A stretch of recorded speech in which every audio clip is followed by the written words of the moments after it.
Es curioso cómo la mente humana se aferra a la normalidad. Incluso cuando tienes la prueba de que no existe, la buscas. Intentas encajarlo todo en lo que ya conoces. Años después, me doy cuenta de que esa fue la parte más terrorífica de todo aquello, mi insistencia en la lógica. Mi nombre es Daniel, y en ese entonces, hace unos 8 inviernos, era topógrafo para una empresa minera. Nuestra oficina de campo estaba en los territorios del noroeste, no muy lejos del gran lago del Esclavo. Las jornadas eran largas y monótonas. Mapear terrenos para futuras exploraciones. Coordenadas, niveles, puntos de referencia. Días enteros en la tundra, rodeado por el blanco inmenso del Ártico en invierno, o el verde grisáceo y los mosquitos en verano. Ese noviembre, me enviaron al campamento hecho. Era más bien un puesto avanzado, un par de barracones prefabricados, un cobertizo para los equipos y una torre de radio con su panel solar. Estaba a unos 200 kilómetros de la carretera más cercana, en una zona que llamábamos el desierto congelado, por su ausencia total de árboles. Solo tundra, rocas y, en esa época, nieve hasta donde alcanzaba la vista. Mi tarea era recalibrar unos puntos de referencia sísmica que, según los sensores, se habían movido. Un trabajo de una semana, aislado por completo. Solo yo, mi radio satelital, mi GPS diferencial y la camioneta. Los primeros 2 días fueron iguales. Desayunaba el café instantáneo con algo de avena, cargaba el equipo en la moto de nieve y me dirigía a los puntos. El sol salía tarde y se ponía temprano. La luz era siempre difusa, como si el día estuviera cansado. El aire, tan frío que te dolían los dientes al respirar. La única compañía, el viento y el crujido de mis botas sobre la nieve compacta. La primera cosa extraña fue un ruido. El tercer día. Estaba revisando el punto Delta 7, que era una pequeña estación meteorológica automatizada. Tenía los auriculares puestos, conectado al receptor del GPS. Mientras tomaba las lecturas, escuché un chasquido, no de las rocas ni del hielo. Un chasquido húmedo y pesado, como el de una rama gruesa al romperse. Pero no había árboles en kilómetros. Me quité los auriculares y miré a mi alrededor. Nada. La inmensidad blanca e inmaculada. La temperatura era de 35 bajo cero. Me encogí de hombros. El frío hace que el hielo cruja de formas raras, me dije. Seguí con mi trabajo. Esa noche, de vuelta en el barracón, preparé la cena. Una lata de estofado.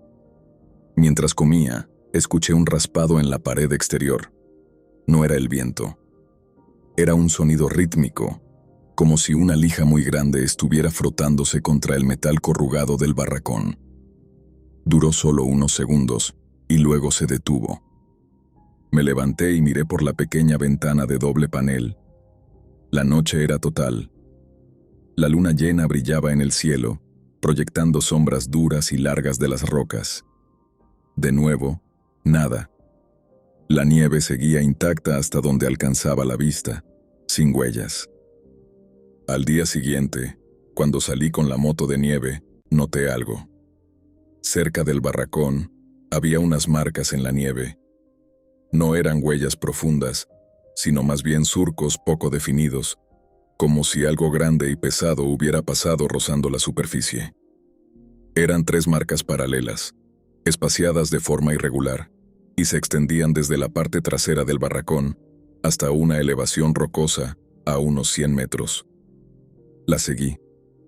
La nieve era blanda en esa zona, así que las marcas no eran muy claras. Se detuvieron abruptamente en un promontorio rocoso. Miré la roca. Estaba lisa, sin nada que indicara que algo hubiera estado allí. Pero la forma en que las marcas terminaban me dio una sensación incómoda, como si lo que fuera que las hizo hubiera simplemente desaparecido en el aire. Me quedé un rato ahí, con el viento cortándome la cara. Mis ojos se posaron en una de las rocas más grandes. Era de granito oscuro, y en su superficie, a unos 2 metros de altura, había una serie de raspaduras. Parecían arañazos, pero demasiado amplios y profundos para cualquier animal que conociera. Parecían como si algo con garras grandes hubiera intentado subir o simplemente haberse frotado contra la piedra con una fuerza considerable. Los arañazos eran frescos. Volví al barracón con una extraña sensación en el estómago. El frío ya no era lo único que me incomodaba. Había algo más. Esa tarde, tuve que ir a revisar la torre de radio. Había un pequeño problema con la antena de respaldo. Subí los tramos de metal helado. Desde esa altura, la tundra se extendía como un tapiz blanco y azulado hasta el horizonte. Estaba ajustando una abrazadera cuando vi el movimiento. Abajo, a una distancia de quizás 1 kilómetro, algo se movía. Era un bulto oscuro contra el blanco de la nieve. Era grande, demasiado grande para ser un lobo o un caribú. Parecía una figura, una forma que no encajaba con el paisaje. Se movía con una lentitud extraña, como si arrastrara algo, pero sin dejar rastro visible en la nieve. Parecía caminar erguido, pero con una postura encorvada. Lo observé por lo que parecieron minutos. Mis manos se habían congelado en la posición en que estaban. Intentaba enfocar, pero la distancia y el aire gélido distorsionaban la imagen. Desapareció detrás de una cresta baja. Cuando bajé de la torre, mis piernas temblaban. Me obligué a pensar con lógica. Es solo un oso polar, me dije. Uno grande, en busca de comida. Pero mi mente no lo aceptaba del todo. Un oso polar se mueve diferente, y la forma en que se erguía. El día siguiente fue el peor. Tenía que volver al punto Delta 7. Mientras me acercaba en la moto de nieve, vi algo que me heló la sangre. Había unas huellas en la nieve fresca que no estaban allí el día anterior. No eran de animal. Eran de pies, enormes. Como de un hombre, pero el doble de grandes, con dedos anchos y planos. Se extendían en una línea recta desde el bosque de pinos lejanos, cruzaban la tundra y terminaban justo en la base de la estación meteorológica. La estación tenía una pequeña cámara de seguridad para monitorear la vida salvaje. Solía ignorarla, pero esa vez me acerqué y extraje la tarjeta de memoria. De vuelta en el barracón, con las manos temblando, inserté la tarjeta en mi laptop robusta. La cámara graba en segmentos de 30 segundos activados por movimiento. Pasé los primeros videos. Un zorro ártico, el viento haciendo vibrar el equipo.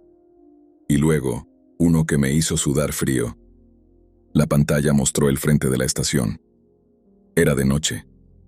De repente, una sombra enorme e indefinida se cernió sobre la estación.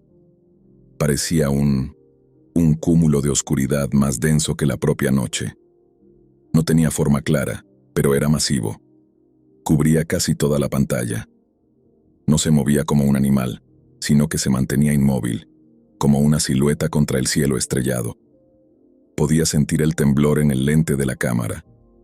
Y luego se escuchó un sonido, un murmullo bajo y gutural que no era un gruñido. Era más como un zumbido. Un sonido tan profundo que la cámara apenas lo captaba. Después de unos 15 segundos, la sombra se retiró de la misma forma abrupta que había aparecido. Esa noche, no pude dormir. Apilé las sillas contra la puerta, aunque sabía que no serviría de nada. Cada crujido del metal, cada golpe de viento me hacía saltar. Al amanecer, no me importaron los puntos sísmicos ni la empresa. Empaqué lo esencial, subí a la camioneta y conduje. Dejé el equipo, dejé todo. Solo quería irme. Cuando miré por el espejo retrovisor mientras la camioneta se alejaba, vi la silueta de la torre de radio, solitaria en la inmensidad. Y en la base de la torre, justo donde el panel solar se encontraba con la nieve, vi una forma. No se movía. Era alta y oscura, como un pilar. No era la sombra de la torre. La torre no podía proyectar una sombra así a esa hora del día. Era una figura inmóvil, observando mi partida. Nunca conté esto en el informe. Solo dije que el equipo se había dañado y que las condiciones eran demasiado peligrosas. Me dieron otra asignación. Pero desde entonces, no puedo mirar la nieve sin pensar en lo que se mueve debajo o en lo que acecha en la oscuridad del gran norte blanco. No sé qué era. Todavía no lo sé. Pero sé que no estaba solo. Y sé que aquello sigue allí, esperando, en la inmensidad de un lugar donde la lógica se rompe.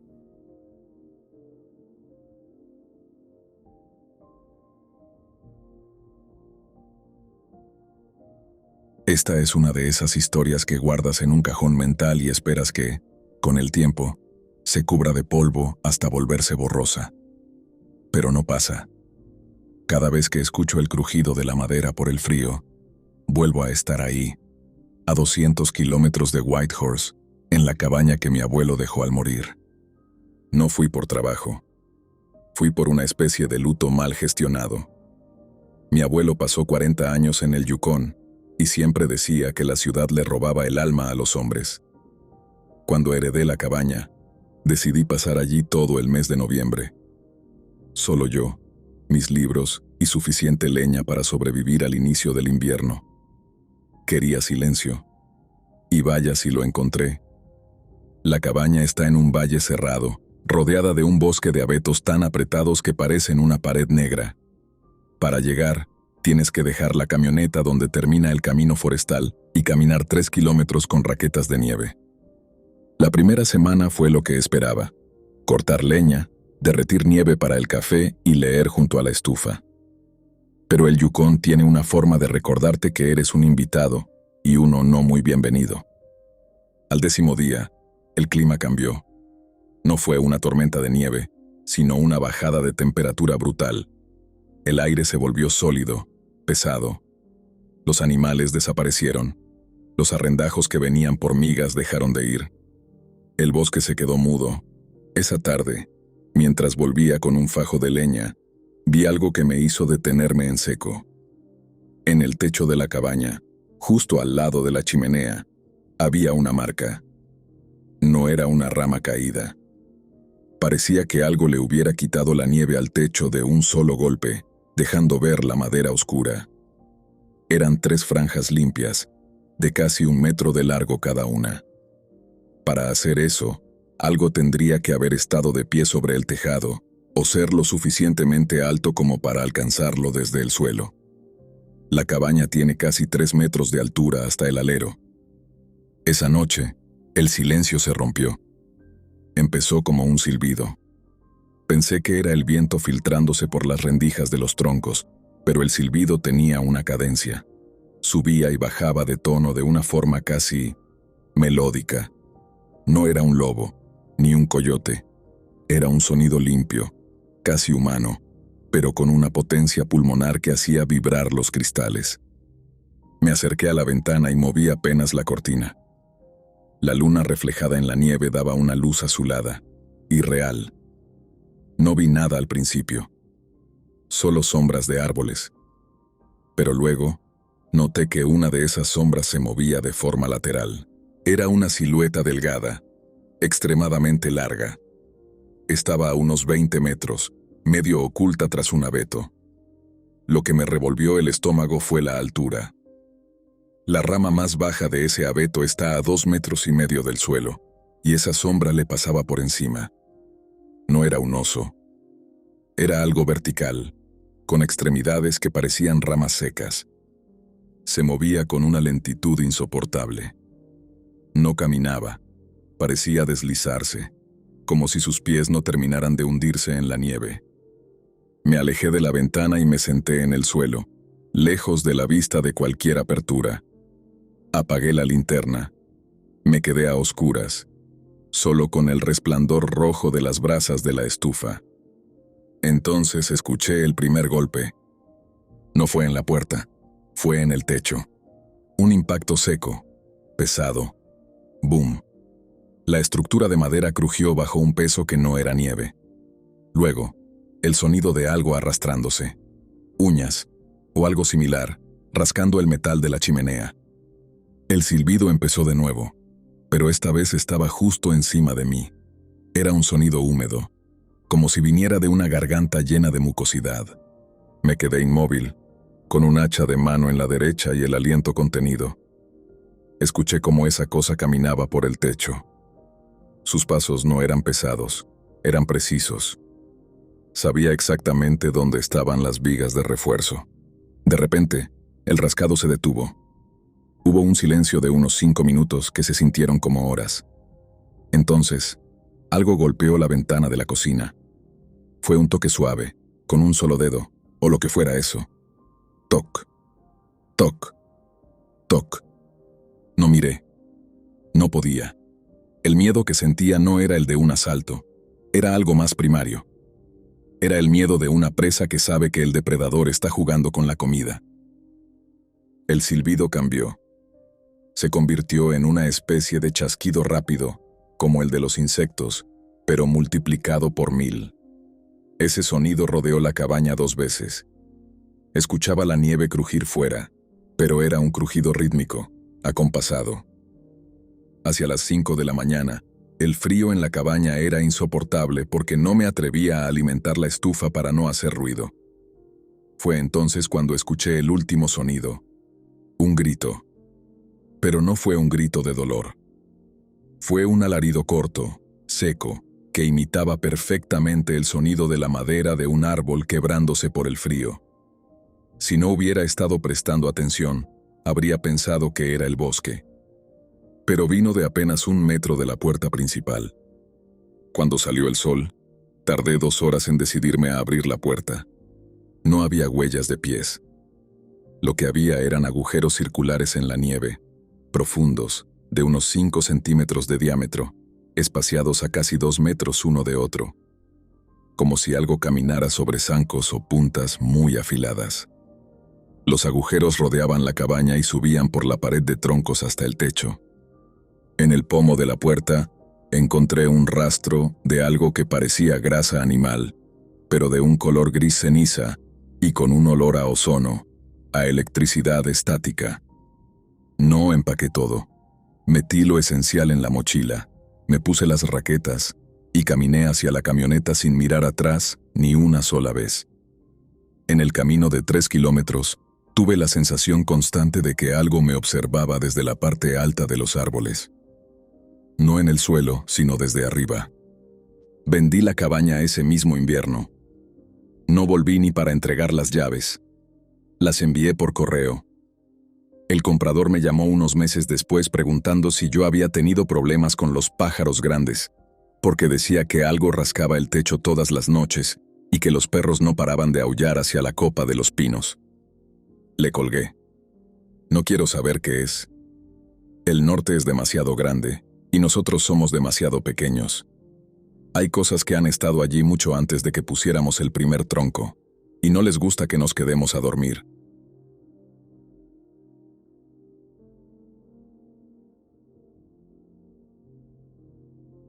Esto ocurrió en las montañas de la Columbia Británica, en una zona llamada el Parque Provincial Tweedsmuir. No es un lugar de paso.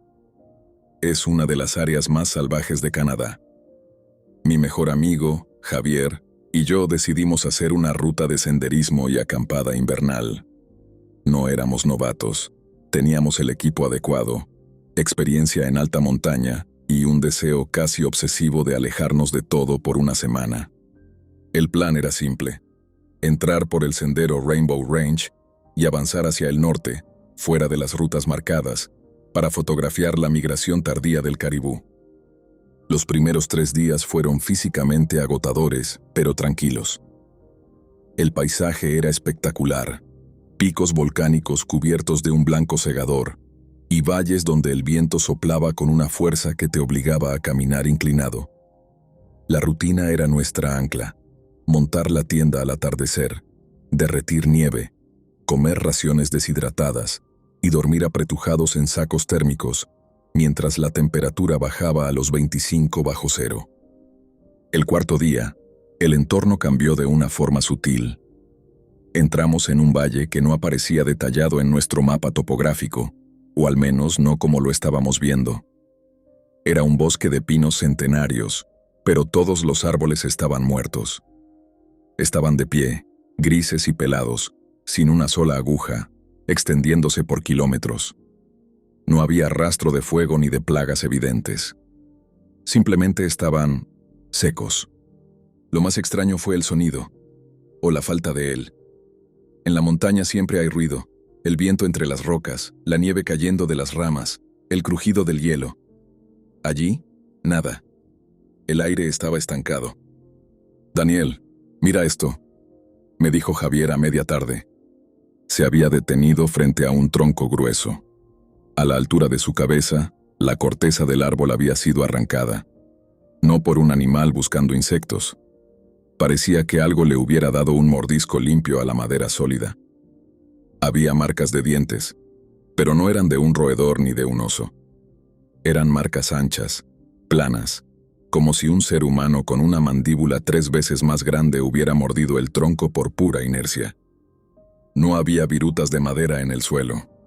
Lo que fuera que lo hizo, se había tragado la madera. Decidimos acampar allí mismo porque la luz empezaba a fallar. Mientras montábamos la tienda, sentí por primera vez esa punzada en la nuca. La sensación de que no eres el observador, sino el observado. Miré hacia la linde de los árboles muertos. Entre los troncos grises, creí ver un movimiento vertical. Algo muy delgado y pálido que se ocultó detrás de un pino en cuanto giré la cabeza. Esa noche, el frío se volvió antinatural. A pesar de la estufa de montaña, el interior de la tienda estaba cubierto de escarcha. Javier se quedó dormido rápido, pero yo me quedé despierto, escuchando. A eso de las 3 de la mañana, algo empezó a caminar alrededor de la tienda. No eran los pasos de un cuadrúpedo, eran pasos pesados, bípedos, pero con un ritmo extraño. 1, 2, 3. 1, 2, 3. Como si la criatura tuviera una pierna más corta o estuviera arrastrando algo. Lo que me aterró fue la proximidad. Estaba a centímetros de la lona. Podía escuchar su respiración. No era un jadeo, era un silbido asmático, una inhalación larga que terminaba en un chasquido de lengua. Entonces, la criatura se detuvo justo frente a la entrada de la tienda. Vi cómo la tela se hundía lentamente. Algo estaba presionando desde fuera, a la altura de mi cara. Era una presión firme, como si alguien estuviera apoyando la palma de una mano plana contra nosotros. Javier se despertó por el frío que entraba por la tensión de la tela. Se quedó petrificado, mirando cómo la lona se estiraba hacia adentro. «Daniel», susurró, pero le tapé la boca con la mano. En ese momento, la cosa que estaba afuera hizo algo que nos heló la sangre. Empezó a hablar. O al menos, eso intentó. No eran palabras. Era una imitación exacta, con mi propia voz, de lo que yo le había dicho a Javier esa misma tarde. Parece que algo le hubiera dado un mordisco limpio a la madera. La entonación, el ritmo, el acento, era mi voz, pero saliendo de una garganta que no era humana. El sonido era metálico, carente de emoción, como una grabación vieja reproduciéndose en medio del bosque muerto. Luego de decir eso, la presión en la tienda desapareció. Escuchamos el paso rítmico alejándose hacia el norte. 1, 2, 3, 1, 2, 3. Nos quedamos en silencio, con las linternas apagadas y los cuchillos en la mano, esperando el amanecer. Pero lo que encontramos al salir de la tienda por la mañana fue mucho peor que cualquier cosa que hubiéramos imaginado. Cuando la luz del día finalmente se filtró a través de la lona, no sentimos alivio. El sol no calentaba, era solo un foco blanco que iluminaba lo que nos rodeaba. Javier fue el primero en salir. Lo escuché jadear, un sonido seco, y luego se quedó en silencio. Cuando salí yo, entendí por qué. Alrededor de nuestra tienda, en un círculo perfecto de unos 5 metros de diámetro, la nieve había desaparecido. No se había derretido, no había charcos ni humedad. Simplemente, el suelo estaba seco, mostrando la tierra negra y congelada, mientras que el resto del bosque seguía cubierto por medio metro de nieve. Y en esa tierra estaban las huellas. Eran marcas de 3 dedos largos, terminados en puntas romas. Pero lo que nos desencajó fue que no eran pisadas hundidas. Estaban elevadas, como si el suelo debajo de donde esa cosa pisaba se hubiera compactado tanto que se convirtió en piedra. «Tenemos que irnos, ahora mismo», dijo Javier. Su voz temblaba tanto que apenas se le entendía. No recogimos la tienda de forma ordenada. Metimos todo a presión en las mochilas, dejando atrás parte de la comida y las piquetas que estaban demasiado enterradas. Empezamos a desandar el camino, o eso creíamos. A las 2 horas de marcha, nos dimos cuenta de que el bosque muerto no terminaba. Según nuestro mapa y la brújula, ya deberíamos haber salido a la zona de arbustos bajos, pero los pinos grises seguían ahí, repitiéndose como un bucle infinito. Fue entonces cuando me fijé en los árboles. Todos, absolutamente todos los troncos que pasábamos, tenían ahora ese mordisco que habíamos visto el día anterior. Pero estaban frescos. La madera todavía soltaba una savia oscura y espesa que olía a cobre. «Estamos caminando en círculos, Daniel». Javier se detuvo, mirando el GPS. La pantalla del dispositivo estaba loca. La flecha giraba sin sentido y la altitud marcaba números negativos. Estábamos a plena luz del día, pero el cielo se había vuelto de un color gris metálico que hacía que no hubiera sombras. Sin sombras, pierdes la noción de la profundidad. Todo parece plano. De repente, Javier se quedó rígido. Señaló hacia un grupo de troncos a unos 30 metros a nuestra izquierda. «Ahí está», susurró. Al principio no vi nada. Luego, mi cerebro logró separar la forma del fondo. Entre 2 pinos muertos, había algo. Era una figura blanca, pero no el blanco de la nieve, sino el blanco de un hueso pulido. Era ridículamente delgada, como si fuera solo un tendón estirado sobre una estructura demasiado alta. No tenía cara, o al menos no una que yo pudiera reconocer. Solo una superficie lisa con 2 orificios oscuros que vibraban al ritmo de ese silbido asmático que habíamos oído en la noche. No nos atacó. Solo se quedó ahí, mirándonos, y entonces volvió a usar mi voz. «Tenemos que irnos, ahora mismo», dijo.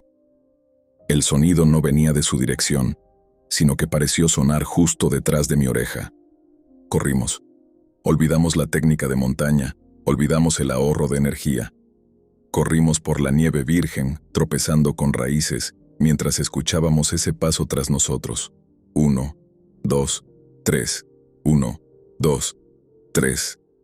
No iba rápido, pero no importaba cuánto aceleráramos nosotros, el sonido de su paso siempre se mantenía a la misma distancia. Llegamos a un pequeño desfiladero. Javier resbaló y cayó por una pendiente de unos 4 metros. Bajé tras él como pude. Estaba herido, se había torcido el tobillo y tenía un corte profundo en la frente. El sol ya empezaba a caer otra vez. En el norte, el crepúsculo es corto, y sabíamos que si la noche nos atrapaba en ese desfiladero, no saldríamos. «Vete, Daniel. Busca ayuda», me dijo, pero no lo iba a dejar. Lo arrastré hasta una pequeña grieta en la roca, una especie de cueva poco profunda. Nos cubrimos con la lona de la tienda que habíamos rescatado. No encendimos fuego. El silencio volvió, pero esta vez era más denso. A mitad de la noche, el ruido empezó de nuevo. Pero no fue el paso. Fue un sonido de masticación. Un sonido húmedo, de madera, y algo más siendo triturado con una fuerza inmensa. Venía de justo encima de nosotros, en el borde de la roca. Dejé que una pequeña rendija de la lona se abriera. Vi las extremidades de esa cosa colgando sobre el borde del desfiladero.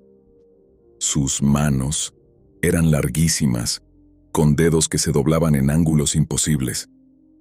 Estaba arrancando trozos de roca y madera y metiéndoselos en una abertura que se abría en lo que debería ser su pecho. No tenía boca en la cabeza. La abertura en el torso estaba llena de filas de dientes planos y amarillentos que se movían de forma independiente. Lo peor fue cuando Javier, en su delirio por la fiebre de la herida, empezó a quejarse. La cosa se detuvo. Los dedos dejaron de rascar la piedra. Lentamente, la cabeza blanca y lisa empezó a asomarse por el borde del desfiladero, girando 180 grados hasta quedar mirando hacia abajo, hacia donde estábamos nosotros. No tenía ojos, pero sentí su mirada. Sentí cómo recorría cada fibra de mi cuerpo. Y entonces, con la voz de Javier, una voz llena de dolor y perfecta en su agonía, gritó: «Daniel, ayuda, me duele». Cerré los ojos y apreté a Javier contra mí. Rezamos, aunque ninguno de los dos era creyente. El grito se repitió una y otra vez, variando el tono, probando diferentes niveles de desesperación, como si estuviera sintonizando una radio. Al amanecer, la cosa se había ido. No sé cómo logramos salir de allí. Tardamos 2 días más en llegar a la carretera principal. Javier perdió 2 dedos del pie por congelación y tiene una cicatriz en la frente que se niega a cerrar del todo. Siempre supura un líquido grisáceo que los médicos no logran identificar. Yo no he vuelto a las montañas. Vendí todo mi equipo. A veces, cuando estoy en casa y hay mucho silencio, escucho mi propia voz desde el pasillo diciendo algo que aún no he dicho. Como si aquello que encontramos en el bosque muerto estuviera esperando a que yo pronuncie las palabras para poder usarlas. Sé que no era un animal, y sé que no nos dejó ir por suerte. Nos dejó ir para que nos lleváramos algo de ese valle con nosotros. Porque ahora, cada vez que me miro al espejo, tengo la sensación de que mi reflejo se mueve con un retraso de apenas 1 milisegundo, como si no fuera yo quien está al mando.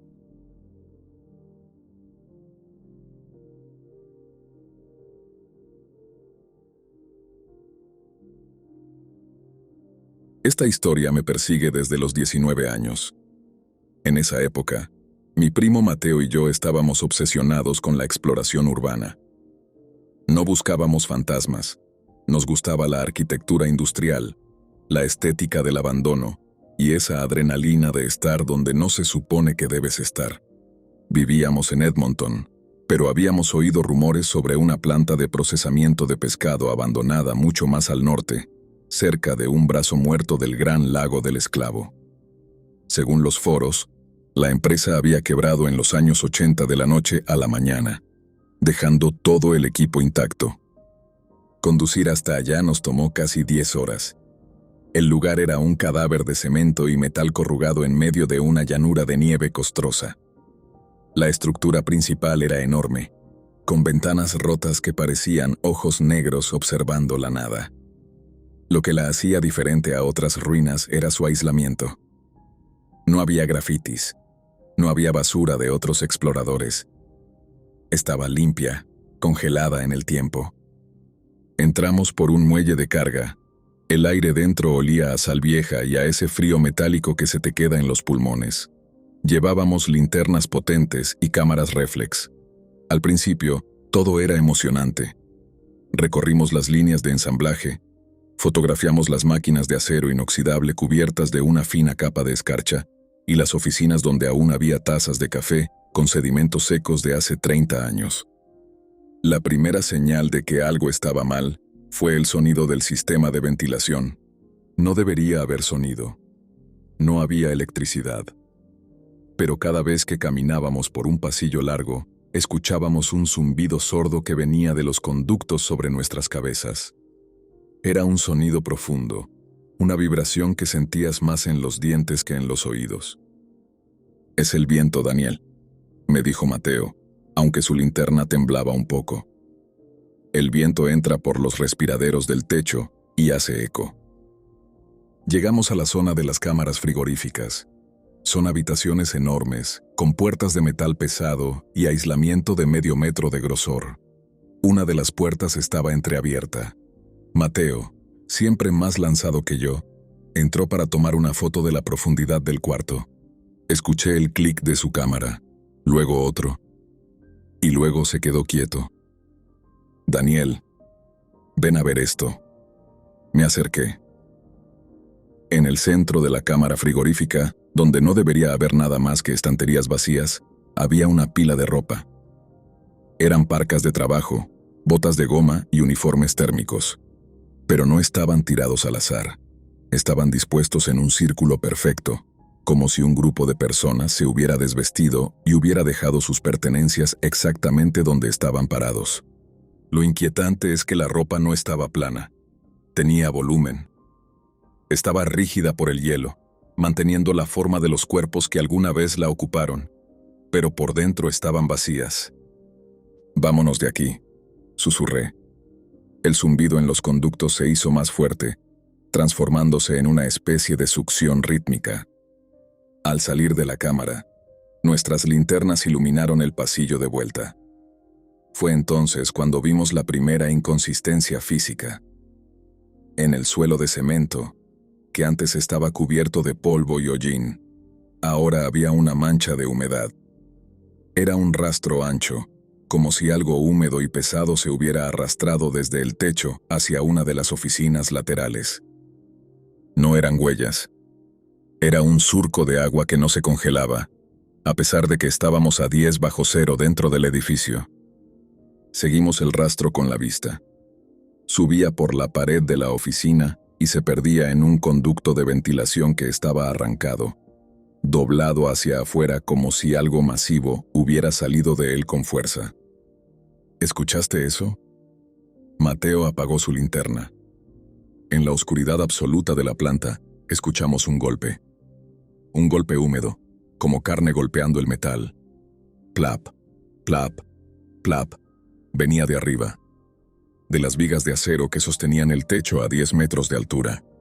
Apuntamos las dos linternas hacia arriba al mismo tiempo. Lo que vimos no tenía sentido biológico. Pegado a una de las vigas había un bulto. No era una criatura con patas o cabeza definida. Parecía una masa de tejido muscular, del color de la carne cruda, pero cubierta de una membrana translúcida que brillaba bajo nuestras luces. Medía quizás 3 metros de largo. No tenía extremidades, pero se movía mediante contracciones, como una oruga gigantesca, fundiéndose con las sombras de la estructura. Y lo peor, tenía incrustados objetos.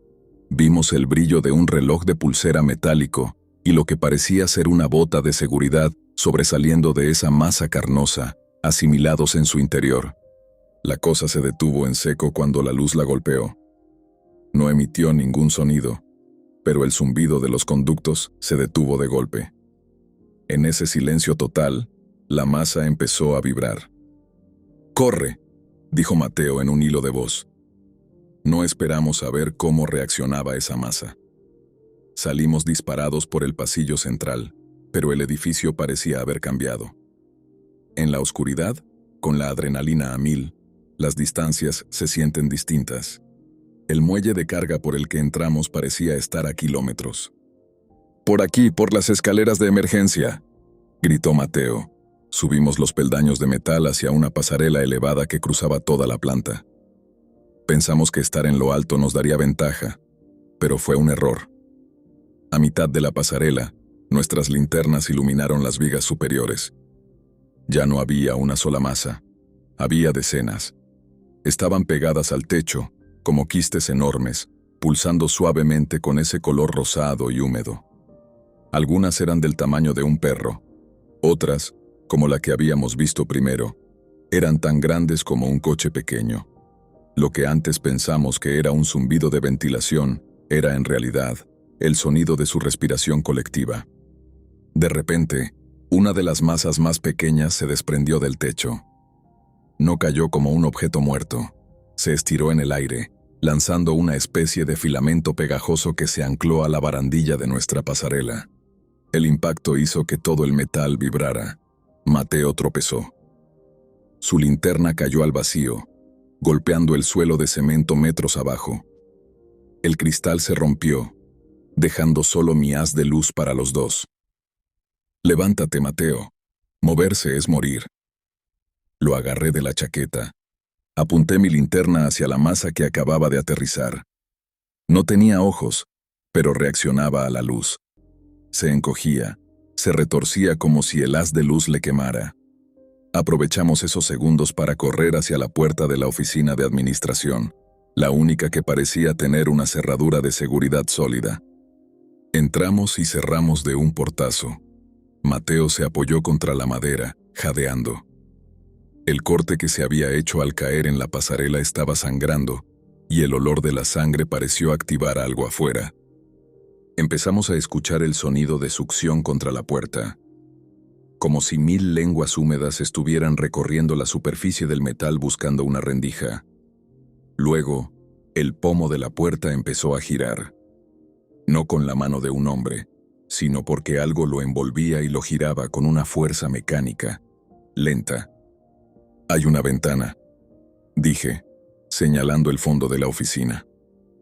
Era una ventana pequeña, de esas que giran sobre un eje central, pero estaba bloqueada por años de óxido y hielo.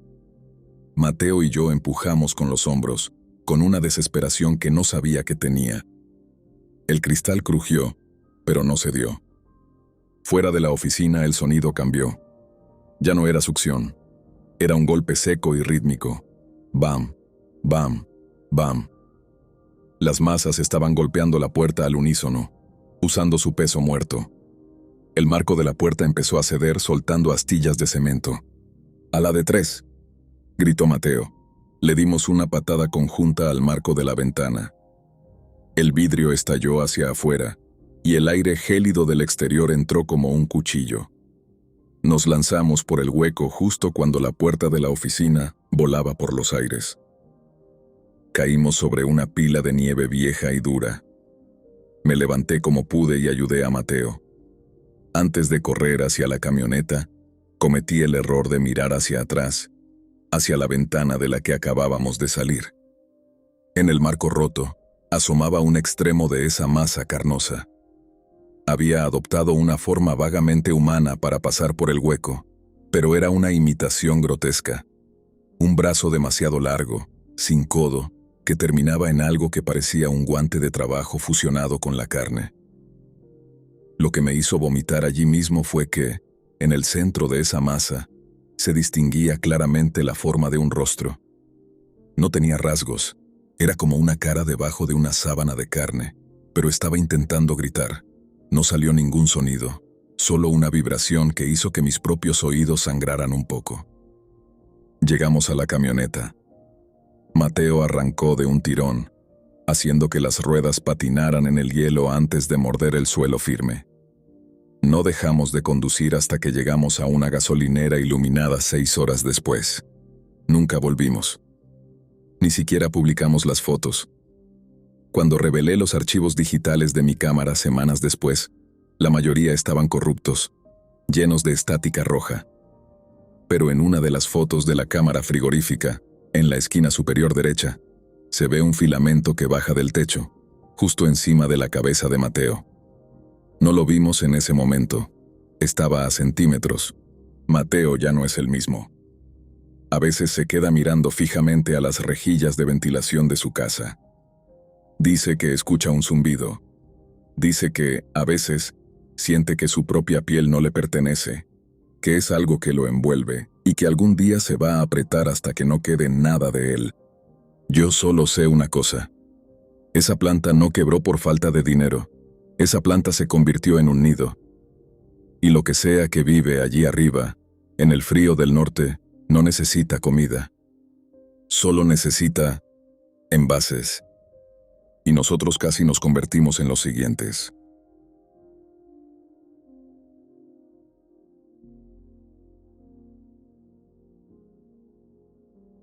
Esta es una historia que no suelo contar. No porque sea un secreto, sino porque cuando intento ponerla en palabras, suena a que no pasó nada. Pero yo estuve ahí. Sé lo que sentí. Trabajé 3 años para una empresa de telecomunicaciones en el Yukon, cerca de la frontera con Alaska.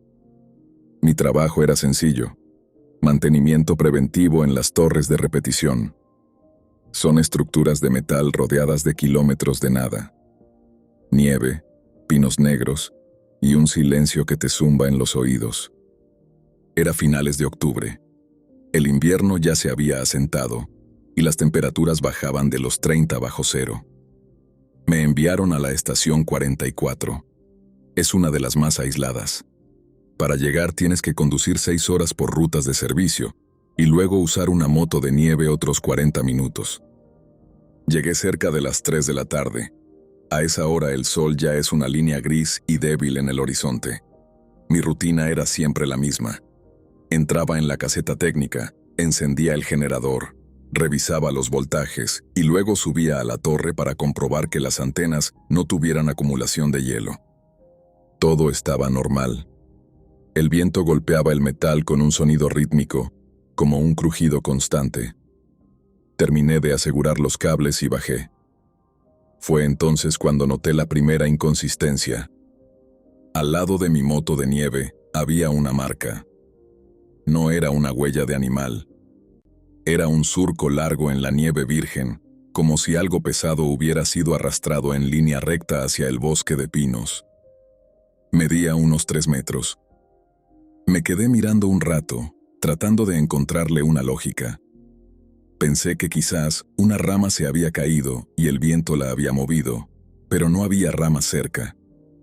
Y el surco era profundo. Entré en la caseta para pasar la noche. Es un espacio pequeño, de concreto, con una litera y una estufa de propano.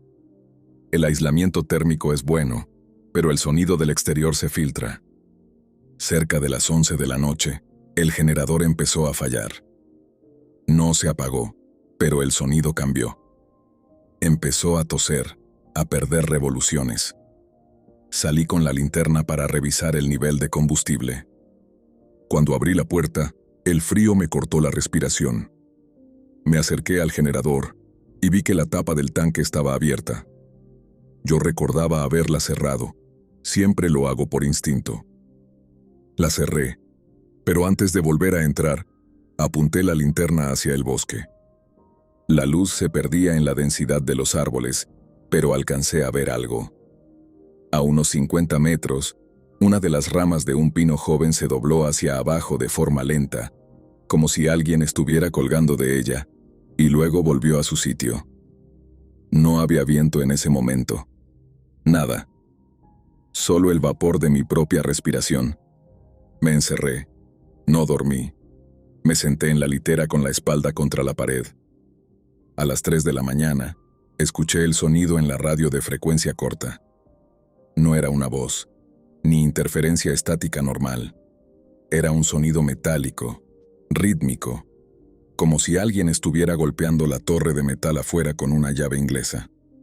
Bajé el volumen de la radio, pero el sonido no venía de los altavoces. Venía de la estructura exterior. El metal vibraba. Era un golpe seco, espaciado, demasiado regular para ser el viento. Me acerqué a la pequeña ventana reforzada. La luz de seguridad de la torre parpadeaba. En uno de esos destellos, vi una sombra larga proyectada sobre la nieve. No tenía una forma definida. Parecía un poste inclinado, pero se movía. Se deslizaba lentamente rodeando la caseta, manteniéndose siempre en el borde de donde llegaba la luz. No salí. Me quedé ahí, escuchando cómo los golpes en el metal subían por la torre. Cada vez más arriba, hasta que los ruidos se perdieron en la cima, a 30 metros de altura. Al amanecer, recogí mis cosas lo más rápido que pude. No revisé nada más. Al subir a la moto de nieve, vi que el surco que había encontrado el día anterior ahora rodeaba completamente la caseta. Era un círculo perfecto marcado en la nieve. Conduje de vuelta sin mirar atrás. Cuando entregué el informe en la base, mencioné lo del generador y la vibración en la torre. El supervisor me miró de una forma extraña y me dijo que esa estación siempre tenía problemas de asentamiento por el frío extremo. Renuncié 2 meses después. A veces, cuando estoy en silencio, todavía creo escuchar ese golpe seco sobre el metal. Sé que esa torre sigue ahí, en medio del Yukón, y que algo, de forma muy paciente, sigue rodeándola cada noche.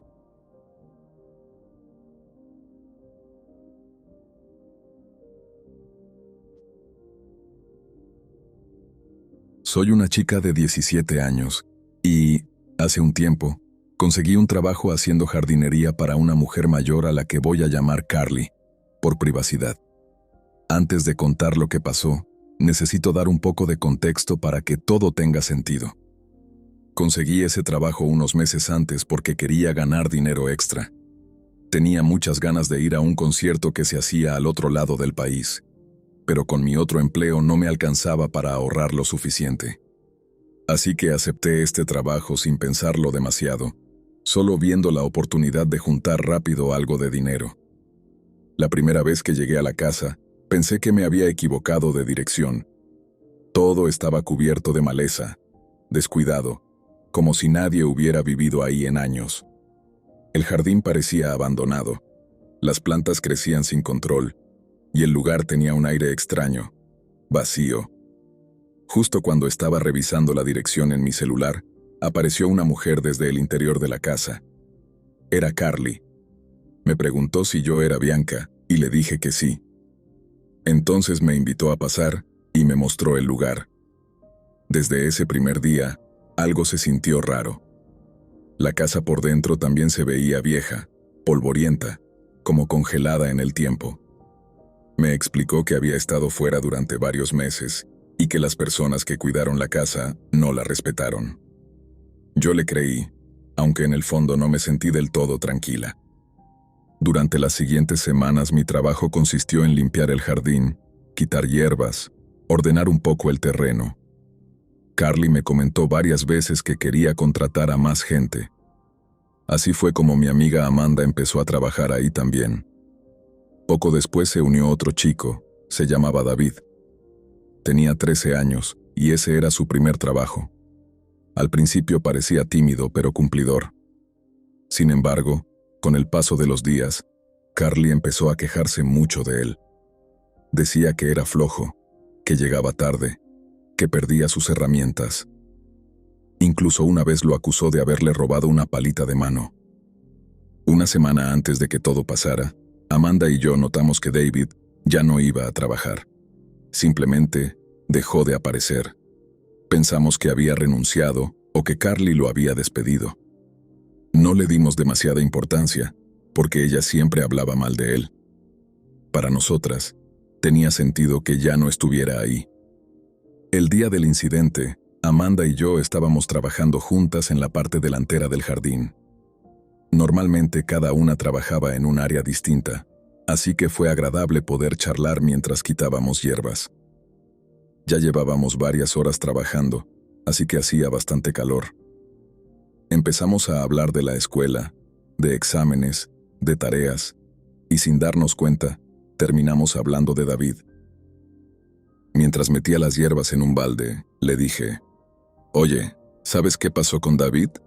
Hace rato que no lo veo». Amanda respondió, «Justo iba a preguntarte lo mismo. ¿Tú crees que renunció?» Antes de que pudiera contestar, Carly apareció frente a nosotras casi de la nada. Tenía el rostro tenso, molesto. Nos miró fijamente y dijo, «Se fue. Y ya no hablen de ese chico. Era el peor trabajador. Nunca escuchaba». La última parte la dijo casi susurrando, con rabia. Luego se dio la vuelta y se fue hacia la parte trasera de la casa, murmurando cosas que no logramos entender. Amanda y yo nos miramos en silencio. Nos sentimos incómodas, nerviosas. Algo en su actitud nos dejó inquietas. Después de eso, seguimos trabajando sin hablar. Una hora más tarde, habíamos llenado 7 baldes de hierbas. Los llevamos atrás con una carretilla. Cuando llegamos, Carly nos dijo que vaciáramos todo en el montón de compost y que luego echáramos tierra encima. También nos advirtió que no removieras lo que ya estaba ahí, solo que lo cubriéramos. Eso nos pareció raro, porque normalmente nos pedía que niveláramos el montón antes de agregar más cosas. Además, Hacía 2 semanas que no hacíamos trabajo de deshierve, así que el compost anterior ya debería haberse descompuesto casi por completo. Sin embargo, cuando llegamos, vimos un enorme montón en el centro. Era mucho más grande de lo normal. Nos miramos, nos encogimos de hombros y tiramos las hierbas encima. Entonces notamos el olor. Era horrible, muy fuerte, podrido. Carly hacía algo que llamaba té de hierbas, una mezcla de plantas, agua y aceite de pescado que dejaba fermentar durante días. Siempre olía mal, pero esta vez era distinto. Tenía un fondo a animal muerto. Aún así, pensé que solo era el líquido. Mientras empezábamos a echar tierra encima, sentí una curiosidad extraña. Algo no encajaba. Carly nunca dejaba el montón sin acomodar, a menos que quisiera ocultar algo. Sin pensarlo mucho, empecé a cavar con las manos un pequeño hueco. Fue el peor error de mi vida. Mis dedos tocaron algo frío, duro, inmóvil. Retiré la mano de golpe. El corazón me latía con fuerza. Me incliné y miré dentro del agujero. Lo que vi me dejó sin aire. Solté un jadeo que hizo que Amanda se acercara. Ella miró también. Se tapó la boca para no gritar. Su cara se volvió blanca. Yo sentí cómo la sangre se me iba del rostro. Eran las 11 de la mañana. Solo nos quedaba 1 hora de trabajo. No podemos decir nada, le susurré. Tenemos que actuar normal. Amanda asintió, temblando. El resto del tiempo fue una pesadilla borrosa. Seguimos trabajando como si nada. Yo sentía que alguien nos observaba. Tenía la sensación constante de que unos ojos se clavaban en mi espalda. Pero no miré atrás. No me atreví. Cuando sonó mi alarma avisando que faltaban 5 minutos, casi lloré de alivio. Le avisé a Amanda y guardamos todo lo más rápido posible. Caminamos por la entrada. Normalmente siempre me despedía con la mano, pero ese día no pude. Vi a Carly parada ahí, inmóvil, mirándonos. Sus ojos estaban fríos, vacíos. No dijimos nada. Solo seguimos caminando. Cuando estuvimos fuera de su vista, empezamos a correr. Corrimos sin parar hasta mi casa. Yo miraba hacia atrás cada pocos segundos, convencida de que alguien nos seguía. Apenas llegamos, llamamos a la policía. Conté todo entre sollozos, sin poder respirar bien. Horas después, supimos la verdad. Cuando los oficiales llegaron, la casa estaba vacía. Nadie vivía ahí desde hacía más de 1 año. Carly no era la dueña. Era una ocupante ilegal. También encontraron el cuerpo de David, enterrado bajo las hierbas. Llevaba 8 días ahí. No lo habíamos olido porque el té de hierbas había sido colocado a propósito para ocultar el olor. Amanda y yo nos mudamos de esa zona poco después. Aunque ha pasado tiempo, todavía hay noches en las que siento que Carly sigue ahí afuera, observando, esperando. Y sé que nunca voy a olvidar lo que encontramos bajo aquel montón de maleza.